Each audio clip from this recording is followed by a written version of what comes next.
آج election commission of Pakistan کے اندر بھی ان کے توشہ خانے والا کیس تھا، اس کے اندر آپ نے آرٹیکل 62(1)(f) کا حوالہ دیا۔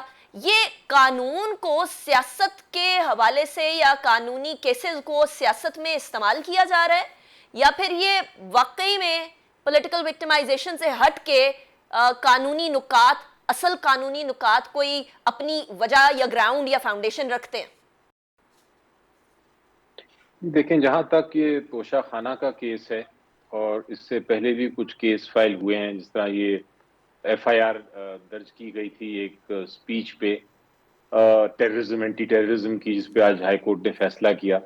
یہ سارے کیس تو بڑا کلیئرلی، اس میں کوئی شک نہیں کسی کو ہونا چاہیے کہ یہ ایک سیاسی کیسز ہیں، ان میں کوئی اصل میں کوئی کسی قسم کا جواز نہیں بنتا، بالکل بے بنیاد ہیں، آئین اور قانون کے خلاف ہیں۔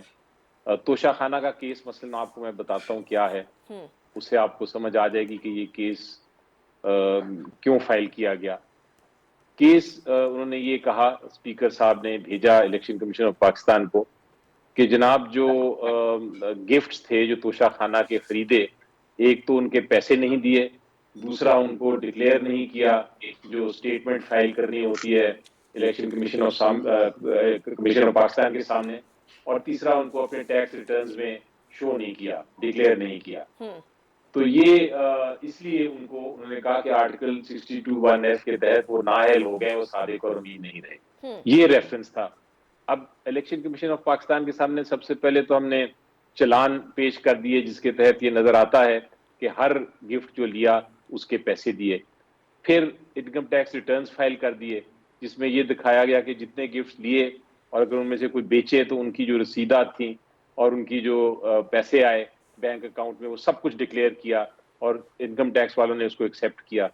اس کے بعد جو statement election commission of Pakistan کے سامنے پیش کرنی تھی، اس میں دکھایا کہ اس میں بھی سارا کچھ ڈکلیئر کیا گیا ہے بڑے واضح طریقے سے۔ تو یہ سارا کچھ اتنا صاف شفاف تھا کہ اسپیکر صاحب کو بھیجنا ہی نہیں چاہیے تھا۔ دوسرا اس میں جو موقف تھا یہ کہ اسپیکر صاحب نے آرٹیکل 62(1)(f) کے تحت بھیجا۔ 62(1)(f) آپ نے ابھی پڑھا۔ 62(1)(f) یہ کہتا ہے کہ اگر کوئی عدالت فیصلہ کرے کہ کوئی شخص جو ہے وہ صادق اور امین نہیں رہا تو پھر اس کے خلاف کاروائی کی جا سکتی ہے ڈسکوالیفیکیشن کی۔ تو آج الیکشن کمیشن آف پاکستان نے بھی پوچھا اور میں نے بھی یہ وضاحت کی کہ اس قسم کا کوئی فیصلہ اسپیکر صاحب کے سامنے نہیں تھا، نہ ہے۔ اگر کوئی فیصلہ ایسا ہے کسی عدالت کا تو سامنے لے آئیں، جو دوسری سائڈ نہیں لا سکی۔ آپ نے یہ بھی کہا کہ الیکشن کمیشن خود عدالت نہیں بن سکتی۔